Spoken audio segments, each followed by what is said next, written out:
La bruja del dúplex. Mi nombre es Yasmín y durante mi infancia fui atormentada por una mujer que vivió en la planta alta de nuestra casa.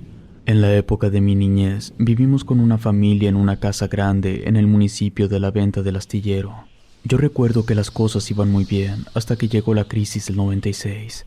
Muchos comenzaron a perder su trabajo. Mi padre no fue la excepción y pasamos por problemas económicos muy fuertes en la familia. Nos llegó a pegar tanto que la casa tuvimos que acondicionarla para convertirla en un dúplex y rentar la parte de arriba. Mis hermanos y yo nos quedamos sin habitaciones propias. Mis padres decían que sería momentáneo, pero fue difícil adaptarnos al cambio. Y un día, al regresar de clases, mis padres me comentaron que ya habían logrado rentar la planta alta. Se trataba de una anciana que no era muy amigable, pues la primera vez que la vi no me dio mucha confianza. Yo soy la mayor de 3, por lo tanto me tocó compartir habitación con mi hermana pequeña llamada Beatriz, mientras que mi hermano José dormía en la sala y mis padres en otra habitación que antes era el estudio. Éramos 5 viviendo en la planta baja, todos apretados, mientras que la anciana tenía una segunda planta con varias habitaciones tan solo para ella. Por las noches no se podía conciliar el sueño con tanta facilidad debido a que aquella mujer parecía caminar por todos lados con un palo, sobre todo porque parecía que golpeaba el piso con toda la intención. Le comentamos a nuestros padres lo molesto que era aquella anciana. Decidieron ir a hablar con ella, pero ella no lo recibió muy amablemente. De hecho, corrió a mis padres de la planta alta, argumentando que se trataba de su casa y no podían decirle lo que podía hacer o no. Esto le molestó bastante a mi padre, que tomó la decisión de correrla. A final de cuentas, el verdadero dueño era él, pero todo parecía ser que el destino tenía otro camino, pues antes de que se cumpliera el primer mes de aquella anciana y que pagara, ella murió. El olor a animal muerto es muy fuerte, pero el olor a humano muerto es mucho peor. De este modo, nos dimos cuenta que aquella mujer llevaba varios días muerta. Mi padre tuvo que derribar la puerta acompañado de un par de policías. Mi hermano José y yo los acompañamos. Encontraron a la anciana con el rostro hundido y más arrugas que cuando la vi por primera vez. Estaba casi en los huesos y olía terrible. Uno de los policías se acercó y le movió el brazo, pero sus manos estaban entrelazadas sobre su pecho y parecían estar fuertemente agarradas. El otro policía dijo una frase que jamás se me olvidará: lo que los muertos agarran, jamás lo sueltan. Mientras examinaban el cuerpo y tomaban notas, mi hermano y yo inspeccionamos las habitaciones. Nos dimos cuenta de que aquella anciana no llevaba una vida ordinaria. Encontramos frascos con hierbas, alacranes y arañas nadando en alcohol. Tenía velas negras derretidas casi por completo en la mesa de madera que mi padre le prestó al principio de haberle rentado el lugar. Mi hermano encontró gises de color blanco y sobre el piso se encontraban varios pentagramas dibujados. No obstante, lo que más me inquietó fue que vi pegado en la pared una fotografía de nuestra familia. Los 5 aparecíamos en ella sonriendo, pero los ojos de todos estaban rayados, con excepción de los míos. Jamás supe cómo esa mujer logró hacerse de esa foto, pero sí se la mostré a mi padre. Él comenzó a decir que eso se trataba de brujería y era necesario deshacerse de todo. Al principio tratamos de contactar a su familia, pero fue imposible. Eran otros tiempos, por lo que solo contábamos con teléfono público para comunicarnos. Pasaron los días y hasta que todo quedó limpio nuevamente, mi padre volvió a anunciar nuevamente el dúplex. Recuerdo que los días que la planta alta estuvo vacía, la pasábamos jugando ahí. No había muebles y cosas que estorbaran, así que en una ocasión me puse a jugar con una pelota de goma. Yo estaba sentada recargada sobre mi espalda en una pared y arrojaba la pelota con fuerza para después atraparla. Mis hermanos estaban cada uno en una habitación. En eso, Josué comentó que bajaría por otros juguetes. Yo solo le respondí que sí, mientras que Beatriz no dijo nada. Pasaron si acaso 2 minutos cuando escuché a mi hermana que me pedía que fuera rápidamente. Me levanté del piso y corrí hacia el cuarto.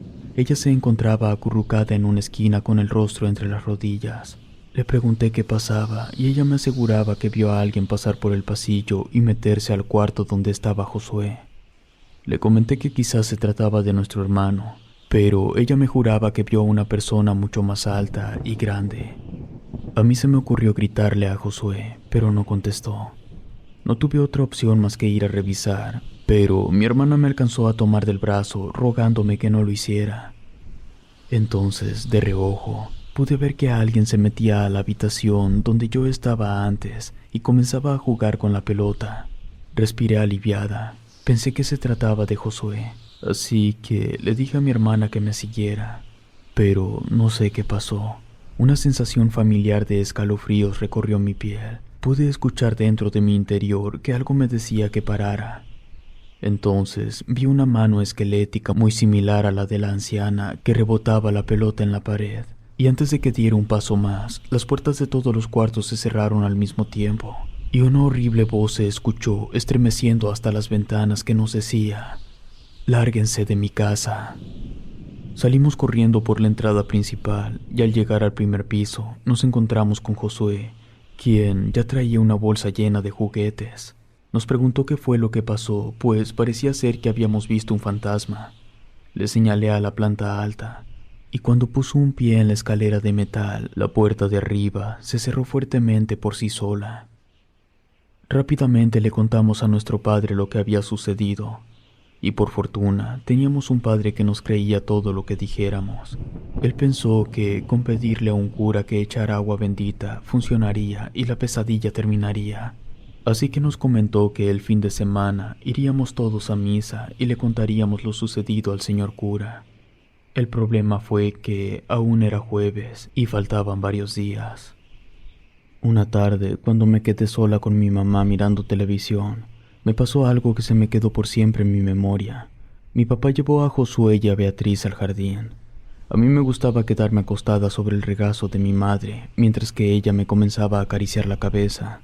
Eso me ayudaba a conciliar el sueño. Me estaba quedando dormida cuando sentí que comenzó a jalarme el cabello. Me moví un poco para hacerle saber que me lastimaba, pero su mano se volvió áspera y rugosa y me jaló aún más. Y cuando abrí los ojos para decirle que me estaba dañando, vi el rostro de aquella anciana frente a mí. Puedo recordar el olor de su aliento todavía. Me hice a un lado rápidamente y corrí hasta la puerta, y antes de que saliera me agarró del hombro y me jaló hacia ella. Cerré los ojos y me sacudí varias veces, pero ella me contuvo y me decía que todo estaba bien. Ahí pude escuchar la voz de mi madre, quien me lo decía. Se trataba de ella y no de la bruja. Todo el día estuve muy nerviosa al lado de mamá. Le pedí que saliéramos de la casa y que no nos metiéramos hasta que llegara mi papá con mis hermanos. Ella me tenía abrazada a su pecho, pero yo no me sentía muy tranquila. Volteaba constantemente a verla pensando en que cambiaría de forma. Esa tarde fue lo único que nos pasó, pero en la noche de ese mismo día, algo más me despertó. Pude escuchar que en la planta alta alguien caminaba con un palo. Era un sonido similar al que hacía antes la anciana. Recuerdo que volteé a ver a mi hermana para asegurarme si estaba dormida, pero ella se encontraba mirando al techo. Traté de tranquilizarla diciéndole que eran las tuberías viejas, pero ella decía que miraba a una anciana que atravesaba el techo y la veía casi de frente. Le pedí que se durmiera a un lado mío y cuando se metió a la cama, me dijo que podía escuchar los golpes que hacía antes la anciana con el palo. De pronto, escuchamos un horrible grito que hizo mi hermano. Salimos corriendo de la habitación y pude ver que mi hermano estaba flotando en el aire. Algo parecía que lo tenía amarrado del cuello y lo levantaba hacia el techo. Corrí para jalarlo de los pies, pero seguía subiendo hasta que de la nada lo soltaron y cayó nuevamente en el sillón. Estaba muy asustado y llorando. Mis padres llegaron a los pocos segundos. Él intentaba contarles lo que pasó, pero le faltaba el aire. Yo les platiqué lo que vimos y cómo habíamos encontrado a Josué flotando en el aire. Mi madre le insistió a mi padre que era mejor que se apresurara con la bendición de la casa, o nosotros nos iríamos a otro lado a vivir.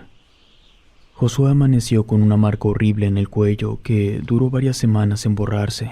Para el viernes, todos dormíamos en una sola habitación. la cual era de nuestros padres. Por fortuna, aquella bruja nos dejó descansar hasta que llegó el día domingo en que fuimos por el cura. Después de misa, mi padre se acercó al señor cura para platicarle todo lo que nos sucedía. Le rogó para que fuera a bendecir la casa.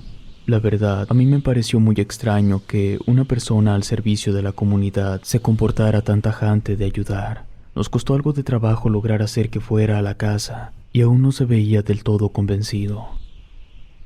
Al llegar a la casa, el señor cura nos mencionó que podía sentir una fuerte energía negativa que hasta los hombros le dolían. El padre encendió un incienso, el cual provocó un fuerte aroma dentro de la casa. Él nos comentó que era necesario para que evocara una sensación de vida en el cielo. Pidió que nos tomáramos de las manos y rezáramos un Padre Nuestro, seguido de un Ave María, y cuando terminamos las oraciones, se escuchaba que en la planta alta azotaban una y otra vez las puertas. El cura le pidió a mi padre que a la planta alta solo fueran ellos dos. No quería arriesgar nuestra seguridad. Recuerdo que tardaron bastante en bajar, y mientras que hacían el ritual de bendecir la planta baja, en la planta baja donde nos encontrábamos, comenzaron a tronar varias cosas. Se podía escuchar cómo los trastes se movían entre sí. Las puertas hacían un ruido extraño, igual que si tuvieran algo por dentro. Los focos de la sala y de las habitaciones parpadearon, e incluso el de la cochera se reventó. Mi madre nos decía que nos mantuviéramos unidos y que no nos despegáramos de ella. Para cuando bajó el cura y mi padre, nos encontraron a oscuras a mitad de la sala. Por último, el señor cura nos bendijo a cada uno de nosotros, rogándole a Dios por nuestra seguridad. De alguna manera, eso me hizo sentir más tranquila, pero el comentario del señor cura a mi padre me dejó mucho que pensar. Él le mencionó que si aquella entidad no desistía, tendríamos que ceder por el bien de todos. Los siguientes días y semanas fueron muy tranquilos.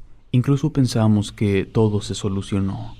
Mi padre tuvo tiempo de investigar un poco más de la propiedad y resultaba que anteriormente toda la zona fue derrumbada para construir nuevas casas, pero había casas que parecían haber sido abandonadas por muchos años. Eran terrenos que nadie reclamó y de esa manera se tomaron la libertad de reconstruir el lugar. Todo parecía haber quedado atrás. Fue un mal capítulo en nuestra familia que quizás se quedaría en el pasado. Nos recuperamos un poco económicamente, por lo que mi padre decidió ya no rentar en la planta alta y nos indicó que ya podíamos regresar a nuestras habitaciones. Esa noche me encontraba dormida y algo comenzó a molestarme. Tenía la sensación de que algo me picaba en la planta de los pies, pero cada vez era más intenso y molesto. Abrí los ojos para ver de qué se trataba, pero no había nada ahí. Pensé que quizás eran astillas de la base de la cama. Me bajé de ella y sacudí con fuerza el colchón y me volví a acostar. Pero volví a sentir esa extraña sensación.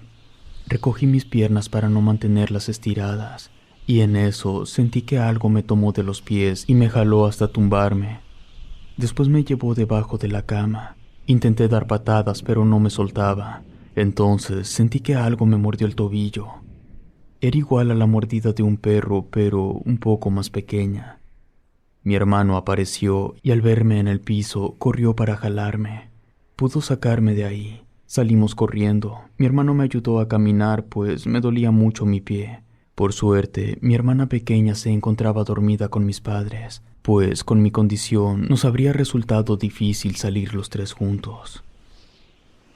Al día siguiente le mostré a mis padres lo que me pasó. Mi padre me contó algo que por varios días se guardó en secreto que comentó el señor cura. En una de las habitaciones se encontraron con un bulto que parecía esconderse en uno de los closets. Le echaban agua bendita, pero no lograban deshacerse de él, hasta que el closet se abrió por sí solo, mostrando que ya no se encontraba nada. El señor cura le comentó a mi padre que si esa bruja ya muerta lograba tocarnos o hacernos daño físicamente, era hora de huir, pues se trataba de una entidad maligna muy poderosa. Él pensó que no pasaría a mayores, y por eso no mencionó nada, pero ahora estaba más convencido de que algo pasaba en esa casa y no podía contra ello. Terminamos vendiendo la casa como un dúplex. No le mencionamos nada a los nuevos dueños de lo que nos pasó. Aún así, regresé muchos años después de haberme casado. Me encontré con que la casa estaba abandonada. ¿Quién sabe qué otras cosas hayan pasado a los nuevos inquilinos? Si te gustó esta historia, suscríbete activando la campanita para que no te pierdas lo mejor de Rede. Gracias por escucharnos. Relato escrito y adaptado por Lengua de Brujo.